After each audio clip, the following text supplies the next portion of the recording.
All right, transform your home design and give your mental health a boost. That's the idea behind the book, Home Therapy, written by a licensed therapist turned interior designer. And she's sharing her secrets to setting up your home so it has a positive impact on your mind, your body, and your spirit. And she's joining us live. Welcome to the show, Anita Yokota.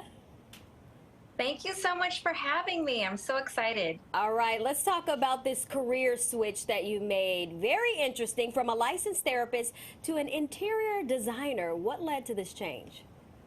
Well, it's been quite an adventure, to say the least. I practiced therapy for about 20 years, but after my third baby, I knew my emotional plate was full. I've always been that go-to friend for design and paint, and I was already doing some side business, and it just was the right time to pivot. And from there on, HGTV invited me to style their dream home in 2019, Real Simple for their home later on, and all kinds of recognition just kind of propelled me into more and more of my passion to share. I love to hear that. Well, so explain to us how the two go hand in hand, because it does make sense. You can either be really, unhappy when you come home, if you're coming home to clutter or, or something you don't like. How does home design have a big impact, though, on mental health?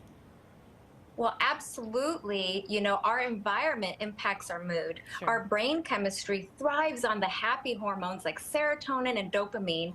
And there's so many great interior design tools that I've developed over the years with clients and myself, as a busy working mom, as a partner. And so there's things like colors and aromatherapy, even the art that we place. And then organization is a big key for stress relieving. So all of these things come into true play when to help your home feel that calm and confidence you want. Yeah. I'm already looking behind you how everything seems to be neat and in place.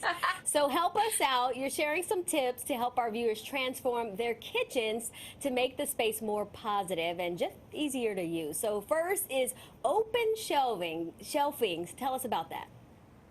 Okay, so I am a big proponent of open shelving as a vertical way to save space, because if you look around your home, whether it's big or small, there's got to be some blank walls, right, that are underutilized.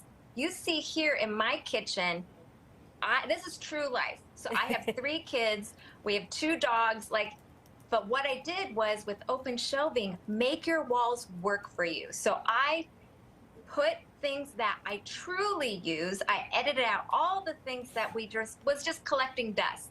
And now these are truly the things I use and my family uses every day, and there's barely any time to collect dust. So when it comes to open shelving, make sure it's things that you use often, and make sure that it's not only functional, but you can also put some things as a double use. So I have my cutting boards up there as a visual aesthetic accent. So open shelving has so many different multitasking ways to design and enrich your space in the kitchen. Yeah, and it doesn't let you add stuff that you don't use, because then it could fall, first of all. It just looks like a big mess, right? You have no choice. Yes. I had so many things just cluttered in there for years, collecting dust. And my husband thought I was crazy, to be honest. No, but this I love is proof that we actually, real life, use these things all the time. I love it. All right, so you also have something you call a food hub. What is that?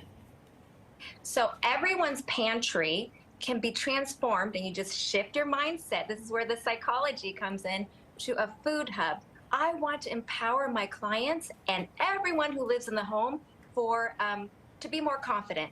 And so one of the ways is to see your pantry as a place to empower all the people who live in the space to help meal prep and cook. So for example, my 9-year-old, I'm really trying to train her to make her own lunches. I know busy moms always have that, that dilemma of how much more time do I have to make lunches for my kids? So I have a tray in the food hub where it's her favorite bread, PB&J that she loves, and a kid-friendly knife. And she knows that's her go-to lunch, and it empowers her to feel confident that she can do this, and it alleviates the parents who are busy working to always be after their kids about certain food preps. And, so instead of just putting all your food haphazardly, make a roll or basket for each person in the food hub so it's a go-to thing. For pasta night, I have a tray of the pasta, utensils, the sauce, all in a tray so that whomever wants to cook that night, it's ready to go. So it's really transforming your mindset of what your pantry can do for you and your family. I love that, and it's a clear message. Like, I'm not telling you to do it, but it's there, It's so you set for you. So do it. Yes, and even snacks. This is a great tip.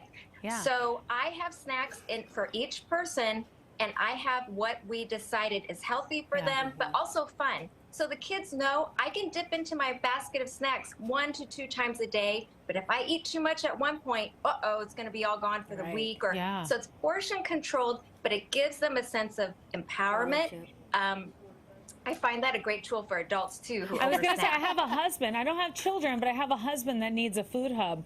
He just needs a little snack basket.